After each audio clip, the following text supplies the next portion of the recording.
Hello friends, welcome back to this channel. लक्ष्य तक आपके साथ स्वागत है आप सभी का आपके अपने इस चैनल में। कैसे हैं आप सभी? उम्मीद है बेहतर होंगे। गाइस, बहुत दिनों से ये डिमांड उठ रही थी कि एडजेक्टिव पर वीडियो बनाइए, विशेषण पर बनाइए, बहुत टफ लगता है। तो कोई ये बहुत ज़्यादा टफ नहीं है। बस जानते हैं कब तक कोई भी चीज़ टफ होती है, जब तक आपको वो चीज़ नहीं आती है। और नहीं आने का मतलब है कि आप उस पर फोकस नहीं कर रहे। फोकस के मतलब इसमें एडजेक्टिव ये ऐसा टॉपिक है जिसमें आपको रूल जानना है, मस्ट है। एक बार रूल जान लेंगे और उस पर थोड़ी सी प्रैक्टिस कर लेंगे, क्वेश्चंस की प्रैक्टिस कर लेंगे, तो ये बहुत ही आसानी समझ में आ जाएगा। जैसे आप देखेंगे फटाफट उसको सॉल्व कर ही लेंगे। बहुत ज़्यादा टफ नहीं है। टफ तब तक होता है जब तक आपको वो आता नहीं है। तो इसके लिए मैं इस पर कोशिश करूँगी कि बहुत ही ईजी लैंग्वेज में आपको समझा सकूँ। ठीक है, और आप अगर अच्छे से समझेंगे, एकदम कंसंट्रेट होकर के बैठेंगे, चीज़ों को समझने की कोशिश करेंगे, तो बहुत ही आसानी से आप समझ सकेंगे। ठीक है, तो चलिए स्टार्ट करते हैं बिना लेट किए हुए। और इसको आप देखिएगा और पसंद आए तो लाइक करना बिल्कुल मत भूलिएगा, शेयर भी करिएगा, और जो नए नए व्यूवर्स देख रहे हो तो वो सब्सक्राइब करना बिल्कुल मत भूलिएगा। तो चलिए स्टार्ट करते हैं। कुछ मैंने यहाँ पे पीडीएफ लिया हुआ, उसी के थ्रू हम लोग समझेंगे। तो चलिए, ये है विशेषण। विशेषण जिसको इंग्लिश में क्या कहते हैं? एडजेक्टिव कहते हैं। क्या कहते हैं इंग्लिश में? एडजेक्टिव। हिंदी इंग्लिश दोनों को साथ लेते हुए चलेंगे ताकि आप समझ सको, क्योंकि बचपन से ये चीज़ें हम लोग पढ़ते हुए आ रहे हैं। बस क्या है, कुछ चीज़ें बहुत डीपली नहीं पढ़ी हैं या समझने की कोशिश उस टाइम नहीं किया, इसलिए ये टफ लग रहा है। ठीक है, तो ये एडजेक्टिव है। तो एडजेक्टिव का मतलब होता है विशेषण। विशेषण का मतलब नाम से ही पता चल रहा है, कोई चीज़ जो विशेष हो। विशेष हो, विशेष मतलब कब होगा? जब वो आपकी विशेषता बताएगा। विशेष मतलब अगर मेरे अंदर कोई विशेषता है, तो विशेषता है यानी कि क्वालिटी है। क्वालिटी है यानी बताई जा रही। किसकी क्वालिटी बताई जा रही? मेरी क्वालिटी बताई जा रही, आपकी क्वालिटी बताई जा रही, उसकी क्वालिटी बताई जा रही है, किसी की क्वालिटी बताई जा रही है ना। ठीक है, तो वो जो क्वालिटी बताई जाएगी वो किसकी होगी? वो या तो संज्ञा की होगी या तो वो सर्वनाम की होगी। ठीक है, ध्यान से सुनिएगा। जो एडजेक्टिव होता है, जो विशेषण होता है, वो किसकी विशेषता बताएगा? या तो मेरी बताएगा, मैं क्या हुई? मैं एक संज्ञा हुई। ठीक है, आप क्या हुए? एक संज्ञा हुए। थर्ड पर्सन जो है वो क्या हुआ? एक संज्ञा हुआ। ठीक है, तो नाउन, जैसे पहले तो आपको ये पता होना चाहिए कि संज्ञा क्या है, नाउन क्या है। तो बचपन से ही पढ़ते आ रहे, noun is the name of person, place, animals और थिंग्स एक्सेट्रा, जो भी है कर दिया। Simply you can say what is noun, then you can say noun is the naming word. Noun is the naming word. क्या कहा मैंने? Noun is the naming word. ठीक है, यानी कोई भी पर्सन का नाम हो तो वो भी क्या है? नाउन है। किसी जानवर का, एनिमल का नाम हो, वो भी क्या है? नाउन है। ठीक है, किसी प्लेस का नाम है, किसी फ्लावर का नाम है, वो सब क्या है? नाउन है। जैसे मैंने कहा वॉल, वॉल क्या है? ये भी नाउन है। फैन क्या है? ये भी नाउन है। ठीक है, तो यू कैन से इन simply word everything is noun. Everything is noun. ये सब छोटे बच्चों को पढ़ाया जाता है, बट आप लोग तो कंपटीशन की तैयारी कर रहे हो। ठीक है, एवरीथिंग इज नाउन आप एक सिंपली कह सकते हो। ठीक है, तो ये समझ में आ गया कि संज्ञा क्या है, यानी कि कुछ भी जिसका नाम हम लोग बोल रहे हैं वो क्या है? एक संज्ञा है। ठीक, अब बात आती है सर्वनाम की। सर्वनाम जिसको इंग्लिश में कहते हैं प्रोनाउन, जिसको इंग्लिश में कहते हैं प्रोनाउन और हिंदी में कहते हैं सर्वनाम। यानी कि संज्ञा के प्लेस पर जो शब्द यूज होता है उसी को हम क्या कहते हैं? सर्वनाम कहते हैं। संज्ञा के स्थान पर जब कोई शब्द का यूज किया जाता है तो उसको हम लोग क्या कहते हैं? सर्वनाम कहते हैं। इंग्लिश में प्रोनाउन कहते हैं। जैसे मैंने कहा कि मैं यहाँ एक लाइन लिख रही हूँ, राम एक अच्छा लड़का है। अब अच्छा है बुरा ये तो हमें नहीं पता, बट हम इसी से स्टार्ट करते हैं, राम एक अच्छा लड़का है। ठीक है, ध्यान से सुनिएगा। फिर मैंने कहा कि राम बहुत बुद्धिमान है। ठीक, ये भी मैंने बोल दिया, राम बहुत बुद्धिमान है। फिर मैंने कहा राम 5th क्लास में पढ़ता है। 5th क्लास में। अब बार बार राम राम राम राम बोल रही हूँ तो इससे क्या हो रहा है? बहुत ऑड फील हो रहा है ना, बार बार राम का नाम लेने में दिक्कत हो रही है। तो सिंपली आप कह सकते हो राम, एक बार आपने नाम ले लिया राम का, बता दिया कि भाई हम जो विशेषता बताएंगे, हम जो कहानी बताने जा रहे हैं, किसकी बताने जा रहे हैं? राम की ही बताने जा रहे हैं। यानी कि राम एक अच्छा लड़का है। ठीक है, और राम की जगह अब यहाँ पे राम दोबारा ना लिख करके मैंने यहाँ क्या लिख दिया? मैंने लिख दिया, एक मिनट, मैंने यहाँ लिख दिया वाह। ठीक है, वाह यानी किसके बारे में मैंने लिखा? राम की जगह पे वाह, राम के लिए ही तो लिखा। यानी वह किसको इंडिकेट करता है? राम को इंडिकेट करता है। तो यही जो हो गया कि संज्ञा के स्थान पर जो शब्द यूज किया वही क्या कहलाया? सर्वनाम कहलाया। इतना मुझे लग रहा है कि आपको समझ में आ गया होगा। ठीक है, तब एक बार जब मैंने कह दिया कि राम एक अच्छा लड़का है, वह बहुत बुद्धिमान है, वह 5th क्लास में पढ़ता है, ठीक है, वह विद्यालय जा रहा है, तो अब मैं किसके बारे में बता रही हूँ? अब मैंने एक बार राम के बारे में बता दिया, फिर वह कर रही हूँ, तो इससे आपको पता चल जा रहा है कि हम वह जो शब्द यूज़ किए हैं वो राम के लिए किए हैं, राम संज्ञा है, और वह शब्द राम के लिए जो है वो सर्वनाम है। तो ये दोनों टर्म तो आपको समझ में आ गया होगा कि क्या संज्ञा है, क्या सर्वनाम है। ठीक है, अब उसी राम की, उसी वह की जो विशेषता बताई जाएगी वो क्या कहलाएगा? एडजेक्टिव कहलाया जाएगा। वो क्या कहलाया जाएगा? विशेषण कहलाया जाएगा। मतलब सिंपली यू कैन से कि जो संज्ञा या सर्वनाम की विशेषता बताता है वही क्या कहलाता है? विशेषण कहलाता है। ठीक है, और जिसकी विशेषता बताई जाती है, विशेषता किसकी बताई जा रही है? इन्हीं की बताई जा रही है, और जिसकी विशेषता बताई जाए वही क्या कहलाएगा? विशेष्य कहलाएगा। ये दो टर्म आपको क्लियर हो गया होगा कि संज्ञा और सर्वनाम ये दोनों क्या हो गए? विशेष्य हो गए, और इन दोनों की जो विशेषता बताई जा रही है, विशेष्य की जो विशेषता बताई जा रही है वही क्या कहलाएगा? विशेषण कहलाएगा। इतना तो आपको बहुत अच्छे से समझ में आ गया होगा। एक छोटा बच्चा भी होगा 2nd क्लास का, वो भी समझ चुका होगा। ठीक है, बहुत आसानी से मैंने बता दिया। अब विशेषता, अब ये ध्यान रखना कि मैंने बताया कि वह बहुत बुद्धिमान है। अरे भाई, वह बुद्धिमान है तो कोई ऐसा होगा जो डल भी होगा, मतलब कि बहुत ज़्यादा तेज नहीं होगा। तो जो विशेषता है ये जरूरी नहीं है कि ये पॉजिटिव ही हो, पॉजिटिव यानी सकारात्मक ही हो। जो विशेषता होती है वो निगेटिव भी होती है, नकारात्मक भी होती है। यानी कि अगर वो अच्छा है तो वह बुरा भी हो सकता है। ठीक है, वह ईमानदार है तो कोई चोर भी हो सकता है, कोई लंबा है तो कोई नाटा भी हो सकता है, कोई मोटा है तो कोई पतला भी हो सकता है। ठीक है, तो ये सब क्या है? उसकी विशेषता है। तो ये ध्यान रखना कि विशेषता केवल पॉजिटिव ही नहीं बल्कि निगेटिव भी होती है, यानी सकारात्मक के साथ साथ नकारात्मक भी होती है। अब हम आते हैं इसके पार्ट के बारे में, यानी कि जो विशेषण होता है वो उनके जो भेद हैं वो 4 टाइप्स के होते हैं। विशेषण टोटल कितने प्रकार के होते हैं? 4 प्रकार के होते हैं। एक हो गया गुणवाचक विशेषण, जिसमें हम लोग किसी की क्वालिटी बताते हैं, जैसे भी मैंने अच्छा, बुरा, मोटा, पतला, काला, गोरा, इस टाइप से मैंने बताया, वो क्या हो गया? इसकी गुणवाचक विशेषण हो गया। 2nd टाइप क्या है? संख्यावाचक विशेषण, जिसमें बताते हैं कि ये कितनी संख्या में है, 2 है, 3 है, तिगुना है, ठीक है, चौगुना है, इस तरीके से हो गया। और 3rd नंबर है परिमाणवाचक संज्ञा। ठीक, और चौथा है सार्वनामिक विशेषण, यानी कि GSPS, सिंपली GPS भी कह सकते हो, GPS कह दो, फिर S कह दो, 2 बार कर दो। GPS सिस्टम पता ही होगा, तो GPS कह दो। G से गुणवाचक, P से परिमाणवाचक, S से संख्यावाचक, और S से हो जाएगा सार्वनामिक विशेषण। तो ये 4 टाइप्स के इसमें होते हैं, GPSS। ठीक है, इतना क्लियर हो गया होगा। अब हम लोग एक एक टाइप्स के बारे में पढ़ेंगे। थोड़ा वीडियो लंबा हो जाएगा तो बोर मत होइएगा, चीज़ों को समझना है, क्वेश्चन को सॉल्व करना है, सक्सेस होना है तो थोड़ा टाइम देना पड़ेगा। ठीक है, और प्रैक्टिस करना पड़ेगा। तो ये जो गुणवाचक है, ठीक है, तो गुणवाचक में क्या होता है? गुणवाचक में जैसे कोई शब्द हो गया, ठीक है, उससे क्या हो, जैसे जिससे संज्ञा के बारे में हमें पता चले, उसके गुण के बारे में पता चले, उसकी दशा के बारे में पता चले, वही क्या है? गुणवाचक है। जरा मैं कलर चेंज कर ले लूँ, रेड समझ नहीं आ रहा। ठीक है, तो क्या हो जाएगा कि जिस विशेषण से हमें गुण या दोष का पता चलता है वो क्या कहलाएगा? गुणवाचक कहलाएगा। नाम से ही पता चल रहा। तो जैसे क्या हम यहाँ मैंने लिखा, वह ईमानदार व्यक्ति है। वह व्यक्ति कैसा है? ईमानदार है। तो यहाँ व्यक्ति की विशेषता बताई जा रही है। किसकी विशेषता बताई जा रही है? व्यक्ति की। और व्यक्ति कैसा है? वो ईमानदार है। तो ईमानदार यहाँ पे क्या हो गया? विशेषता उसकी बता रही है। ठीक है, तो ऐसा शब्द जिससे किसी के गुण या दोष प्रकट होते हैं वो क्या कहलाता है? गुणवाचक विशेषण कहलाता है। जैसे मैंने कहा यह नया है, पुराना हो गया, ठीक है, गोल हो गया, पीला हो गया, सुंदर हो गया, लंबा चौड़ा, लाल पीला नीला हरा, ठीक है, मोटा दुबला, भारी गाढ़ा, भला बुरा, उचित अनुचित, सच्चा झूठा, पापी दानी, ठीक है।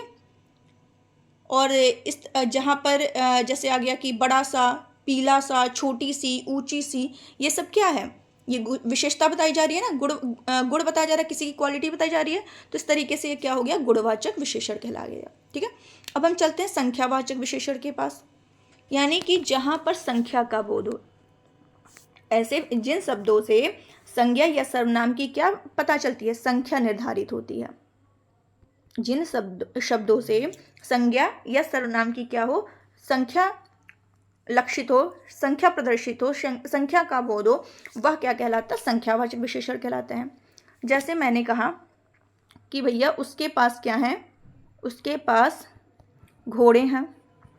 अब उसके पास घोड़े हैं, यहाँ पे संख्या तो नहीं पता चले, लेकिन यहाँ पे मैं बोल दूँ भैया उसके पास 8 घोड़े हैं, उसके पास 8 घोड़े हैं, तो ये तो संख्या हो गई। और ये संख्या कैसी हो गई, निश्चित हो गई। ये कैसी हो गई, संख्या निश्चित हो गई। और एक संख्या ऐसी भी होती है जो अनिश्चित होती है, एक संख्या ऐसी होती है जो अनिश्चित होती है, ठीक है। जैसे मैंने कहा उसके पास जैसे मैंने कहा वहाँ कुछ लोग खड़े हैं, वहाँ कुछ लोग खड़े हैं, तो कुछ तो हैं, ठीक है, लेकिन आपने काउंट नहीं किया, बस ऐसे दूर से देख लिया और बता दिया कि भैया वहाँ कुछ लोग खड़े हैं, लेकिन वो काउंटेबल है, काउंट किया जा सकता है। दोनों में अंतर होता है, एक होता है परिमाण, अभी मैंने 3 अंतर बताया ना, संख्यावाचक, परिमाणवाचक। तो संख्या मतलब काउंटेबल है, ये आप इसको काउंट कर सकते हो, और एक है अनकाउंटेबल, मतलब इसको आप संख्या काउंट नहीं कर सकते हो, ये इसको मापा जा सकता है खाली, ठीक है। 1 किलो हो गया, 1 लीटर हो गया, 2 लीटर, जैसे दूध है, दूध आप लेते हो 1 लीटर 2 लीटर्स के हिसाब से लेते हो, ठीक है, तो वहीं उसको आप काउंट थोड़ी करोगे इस तरीके से, बस वो मापा जाएगा, ठीक है, माप लिया हो गया, उसमें 1 बूंद ज़्यादा हो गया, 2 बूंद ज़्यादा हो गया, तो काउंट थोड़ी करोगे एक एक बूंद करके, ठीक है। तो ये क्या हो गया, ये अनकाउंटेबल हो गया। तो अभी हम पढ़ रहे थे संख्यावाचक, तो ये क्या हो गया, एक आपका काउंटेबल होता है संख्या में, और ये क्या होता है, एक निश्चित होता है और एक अनिश्चित होता है। मतलब एक में जिसका आपको एकदम अच्छे से पता हो कि हाँ भाई ये क्या है, इतना है ही, जैसे उसके पास 8 घोड़े हैं, उसके पास उसके यहाँ 4 कमरे हैं, ठीक है, तो इस तरीके से। और वहाँ कुछ लोग खड़े हैं, वहाँ सब लोग आ चुके हैं, जैसे पार्टी वार्टी है तो सब कहते हो चलो स्टार्ट करो अब पार्टी, सब लोग आ चुके हैं, तो सब लोग आ चुके हैं, वहाँ आपने काउंट नहीं किया कि भैया कितने लोग हैं, बस आपने कह दिया हाँ लमसम जो है सब आ चुके हैं, ठीक है। तो यानी वो काउंटेबल है, आप काउंट करके जा करके बता सके हो कि इतने गेस्ट आए हुए हैं, इतनी तैयारी करनी है। तो ये आपको उम्मीद है समझ में आ गया होगा। आगे अगर मैं बात करूं तो ये जो संख्यावाचक विशेषण है, तो निश्चित संख्यावाचक भी कई प्रकार के होते हैं, ठीक है, निश्चित संख्यावाचक भी कई प्रकार के होते हैं। एक तो अनिश्चित संख्यावाचक मैंने बता दिया, लेकिन निश्चित संख्यावाचक में भी कई प्रकार होते हैं। एक मिनट, मैंने यहाँ पेज लिया हुआ, उस पर हम लोग समझते हैं, ये है, ठीक है, ठीक। जैसे मैंने कहा कि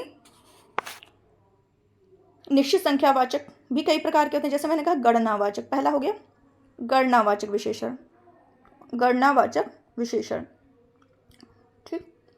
गणनावाचक मतलब कि जिसकी गिनती आप कर सकते हो, जिसकी गणना क्या करते हैं, मतलब ये जिसकी गिनती आप कर सकते हो। जैसे मैंने कहा 7 आम, ठीक, 6 पेड़, ये हो गया गणना, जिसकी गिनती आप कर सकते हो, 2 3 4 5 6 7, इस तरीके से आप कर सकते हो, ठीक। दूसरा है क्रम बोधक विशेषण, दूसरा है क्रम बोधक, मतलब इसको भी आप काउंट कर सकते हो, ये भी निश्चित संख्या में आएगा, ठीक है। क्रम बोधक मतलब क्रम जो बताता है, जैसे चौथी लड़की, कहते हैं ना वो चौथी लड़की खड़ी हो, इस तरीके से, ठीक, चौथी लड़की हो गया, वो किस रैंक पे आई, तृतीय श्रेणी, तृतीय स्थान है उसका श्रेणी, ठीक। अब समझ में आ रहा होगा आपको, ठीक है। यानी पहला, दूसरा, तीसरा, चौथा, पांचवा, ये क्रम है। गणना में 1 2 3 4 5 6 7 8, क्रम में पहला, दूसरा, तीसरा, चौथा, पांचवा, छठा, सातवां, इस तरीके से हो जाएगा, ठीक। थर्ड है आपका आवृत्तिवाचक, आवृत्तिवाचक विशेषण। आवृत्ति मतलब जहाँ पे गुना बता रहा, आवृत्ति, ठीक है, जैसे दूना, चौगुना, तिगुना, इस तरीके से। ठीक, नेक्स्ट है समुदायवाचक। समुदायवाचक विशेषण, जहाँ पे समुदाय का बात कर रहा हो, समुदाय मतलब ग्रुप की बात कर रहा हो।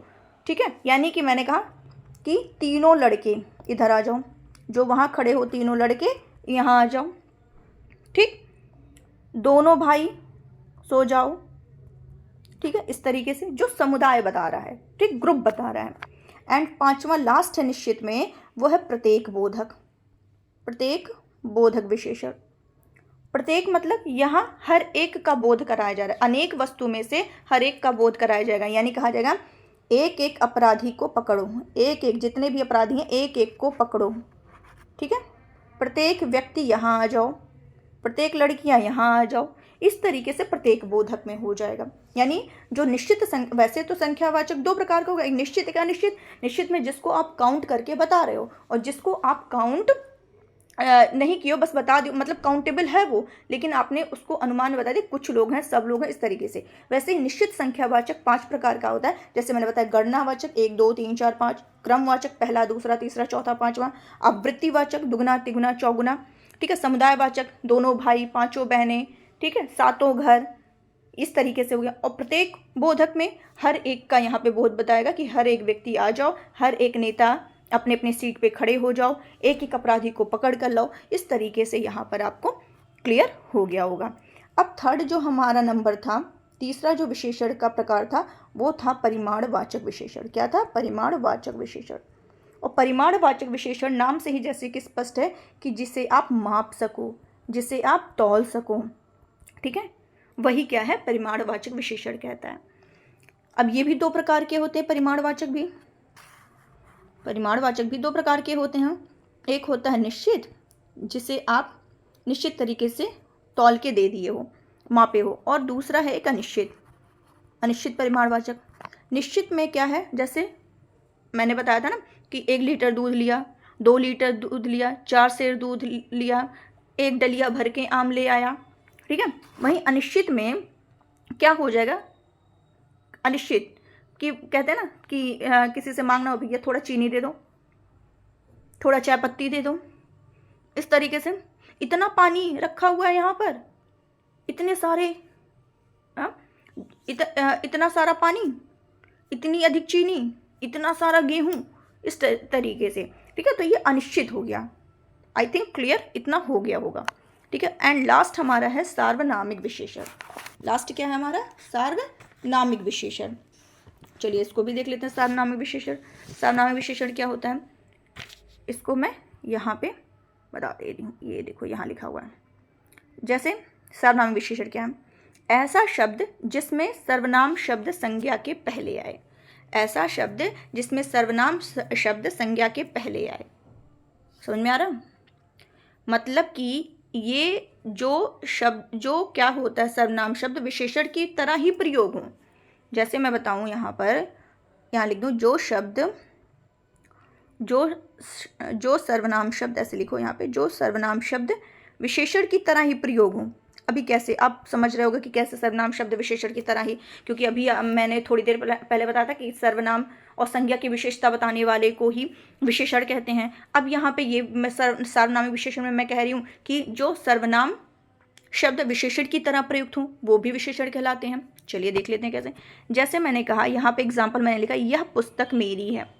मतलब मेरी है, मेरी है, पुस्तक मेरी है।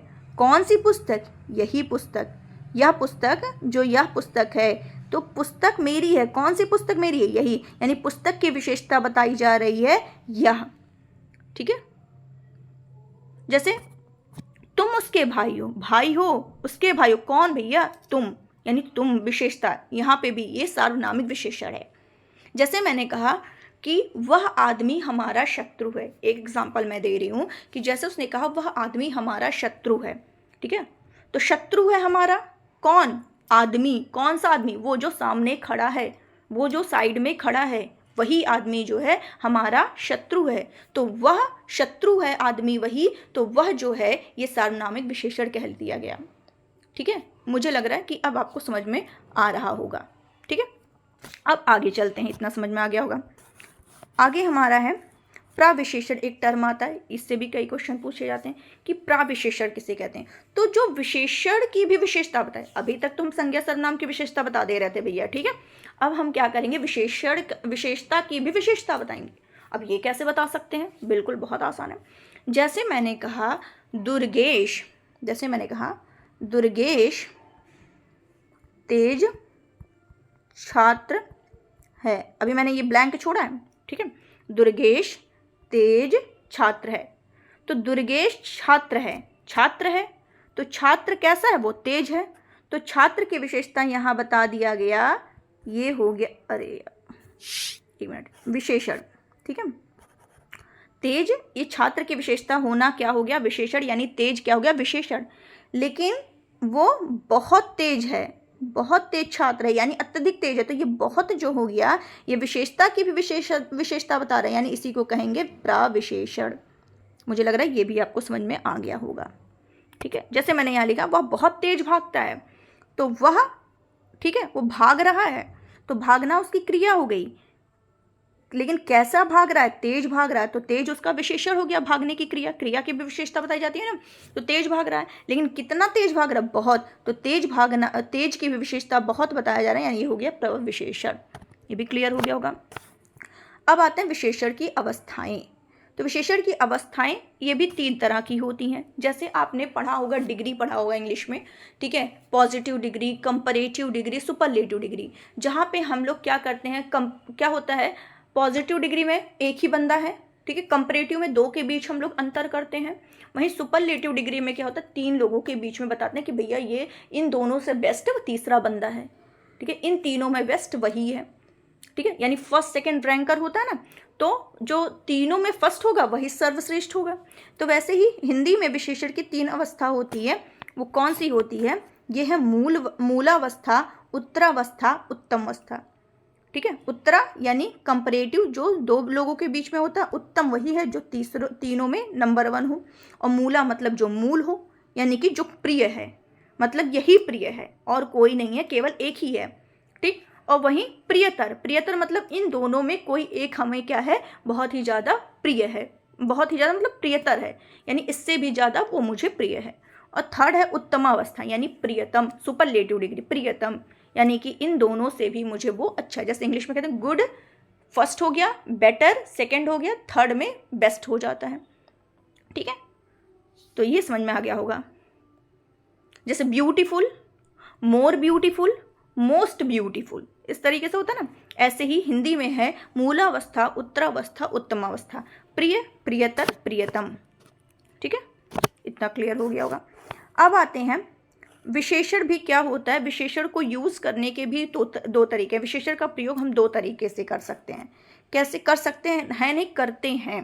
तो विशेषण का 2 तरीके से प्रयोग कैसे होता है। एक विशेषण जो है वो विशेष्य के पहले प्रयोग होता है, ठीक है। एक विशेष्य के पहले विशेषण का जब प्रयोग करेंगे तो वो क्या कहलाएगा, विशेष्य विशेषण कहलाएगा। अभी कैसे, विथ एग्जाम्पल बताएंगे तब समझ में आएगा, अभी कंफ्यूज नहीं होना, बस ध्यान से समझना है। जैसे एक सेंटेंस मैंने यहाँ लिया है, प्रभा सुशील कन्या है, सेंटेंस से समझेंगे, ठीक है। प्रभा सुशील कन्या है, तो यहाँ पे मैंने क्या किया, विशेष्य के पहले विशेषण का प्रयोग हुआ है। तो ये क्या है, ये आपका ये भी है, ये संज्ञा है, ठीक है, और कन्या भी क्या है, विशेष्य है, यानी कि यहाँ प्रभा कन्या है, प्रभा कन्या है, लेकिन कैसी कन्या है, तो सुशील है, यानी ये जो विशेष्य के पहले विशेषण का जो यूज हुआ तो इसे कहा गया विशेष्य विशेषण, ठीक है। तो यहाँ पे जो कन्या कैसी है, सुशील है, ये इसका हो गया विशेषण। वहीं सेकंड विशेषण का जो प्रयोग होता है वो विशेष्य के बाद होता है, और जब विशेष्य के बाद विशेषण का प्रयोग हो तो उसे कहेंगे विधेय विशेषण। फॉर एग्जाम्पल, मेरी लड़की आलसी है, लड़की किसकी है, मेरी है, तो ये हो गया लड़की, विशेष हो गया, लेकिन वो लड़की कैसी है, आलसी है, ये हो गया विशेषण। बहुत टफ नहीं है, बहुत ही आसान है, बस एक बार समझना है और उसके बाद थोड़ा सा प्रैक्टिस करना है, फिर देखिए सारे आंसर आपकी चुटकियों में होंगे, ठीक है। तो ये हो गया विशेषण के पहले, अगर विशेष्य के पहले अगर विशेषण का प्रयोग हो तो उसे विशेष्य विशेषण कहेंगे, और विशेष्य के बाद अगर विशेषण का प्रयोग हो तो उसे विधेय विशेषण कहेंगे। आई होप ये आपको समझ में आ गया होगा। जैसे एक और मैं एग्जाम्पल लेती हूँ, जैसे मैंने कहा राम चंचल बालक है। ठीक है, राम बालक है, राम बालक है। ठीक है, तो ये भी आपका नाउन है, ये भी आपका नाउन है। लेकिन लेकिन लेकिन आपकी विशेषता किसकी बताई जा रही है? बालक की बताई जा रही है ना। राम बालक है, लेकिन बालक वो कैसा है? चंचल है। तो ये जो है यानी विशेषण का प्रयोग विशेष्य के पहले हुआ तो विशेष्य विशेषण हो गया। यही मैं कहती अगर, ठीक है, अगर मैं विधेय विशेषण की बात करती तो मैं कहती मेरा कुत्ता काला है, काला है, यानी कुत्ता है, मेरा तो है, लेकिन ये क्या है? कुत्ता है, कैसा है? काला है। तो यानी ये जो विशेष्य के बाद विशेषण का प्रयोग हुआ है इसे विधेय विशेषण कहेंगे। उम्मीद है ये भी आपको समझ में अच्छे से आ गया होगा। ठीक है, तो सभी मैंने वैसे बता दिया, कुछ छूटा नहीं है। उम्मीद है आपको समझ में आ गया होगा। कुछ है देख लूँ जरा, है तो नहीं, सारा समझा दिया। ये तो वही है सारा मैंने जो आपको ऑलरेडी बताया है। तो चलिए बस यही है कि थोड़ा सा आपको प्रैक्टिस करना पड़ेगा, प्रैक्टिस करेंगे तो आ जाएगा। और उम्मीद है ये इतना चीज़ें तो आपको आ गई होंगी। बाकी अगर आपको लगेगा कि थोड़े सी प्रैक्टिस भी करानी ज़रूरी है तो कुछ क्वेश्चंस को लेकर के आपके सामने प्रैक्टिस करा दिया जाएगा। तो पहले अभी तो क्या करना है, आपको इसको देखना है, जहाँ समझ में ना आए उसको कमेंट बॉक्स में ज़रूर बताइए। समझ में आ गया हो तब भी बताइए।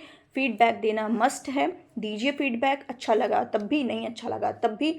और लाइक करना तो बनता है, शेयर भी करिएगा और सब्सक्राइब करना बिल्कुल मत भूलिएगा। तो चलिए आज के लिए बस इतना ही रखते हैं, बाकी आगे फिर मिलते हैं नए लेक्चर के साथ। Thank you so much.